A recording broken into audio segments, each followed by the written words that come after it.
Bonjour Nicolas, nous sommes à Canopée 31 et je vois que vous avez un magnifique stand qui m'attire énormément, qui parle beaucoup d'émotions, qui parle beaucoup aussi d'expression de ce que l'on ressent.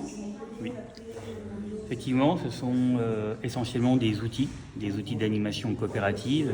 Et la première chose, si on veut faire de la coopération, c'est de la clarté sur comment on se sent, de quoi on a besoin, quelles sont nos sensations, quelles sont nos limites.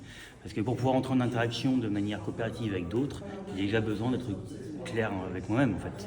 C'est ça qui peut donner à voir, à comprendre, et c'est comme ça qu'on peut se rejoindre. Et arriver à exprimer ces émotions que l'on ressent, c'est très compliqué, pas seulement pour les enfants, pour les adultes aussi, mais je vois que vous avez des outils pour aider justement à exprimer ces émotions, ces sensations.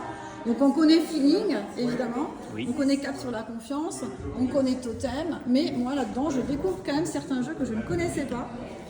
Alors nous en fait on en a un bon millier, hein, donc c'est un petit assortiment, on est un centre de ressources. Il y a par exemple des cartes,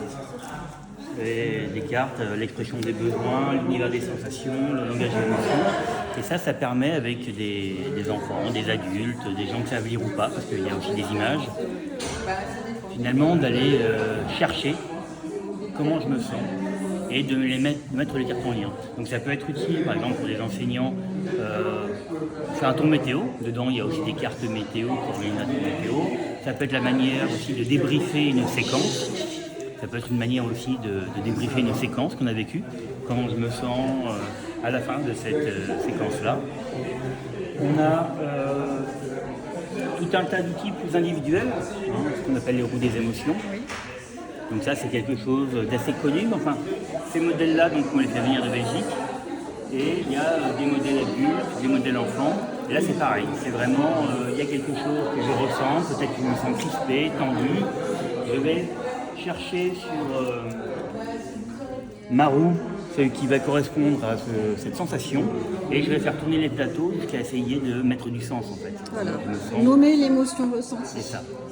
Réussir à l'identifier par expérimentation, par essai-erreur. Et après, on va avoir tout un tas de jeux pour les 3 ans, pour les 7 ans, pour les ados. On a aussi des choses comme l'ampli à émotion, qui là sert à faire de l'écoute. Donc c'est de l'écoute empathique, c'est de l'écoute rogerienne. Et là, donc, on a 16 émotions de base, donc 16 états. Et les personnes n'ont pas besoin d'être spécialistes. C'est-à-dire, les dessins sont très parlants. Et les personnes vont choisir de 1 à 5 dessins. Et il y a un potentiomètre qui va leur permettre de donner l'intensité. Est-ce que ce que je ressens c'est plutôt doux, c'est plutôt fort? Est-ce que ça me déborde ou est-ce que c'est encore très tranquille? Et nous, en écoute empathique, on va pouvoir accompagner, pareil, l'identification des besoins en cas d'émotion désagréable. Et puis, on va pouvoir agir avec des enfants, par exemple, ou même avec des adultes qui auraient un peu comme le monstre des couleurs, qui serait complètement mélangé. Essayer de remettre de la clarté dans tout ça. Et comment fait-on pour vous commander des jeux, Nicolas? Comment ça se passe? Alors, on est un centre de ressources, et en tant que centre de ressources, nous avons également une boutique en ligne qui s'appelle www.geopluriel-coopératif.com.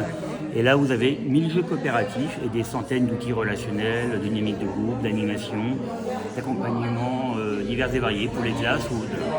Merci beaucoup Nicolas, votre stand est vraiment magnifique et tous les jeux font envie.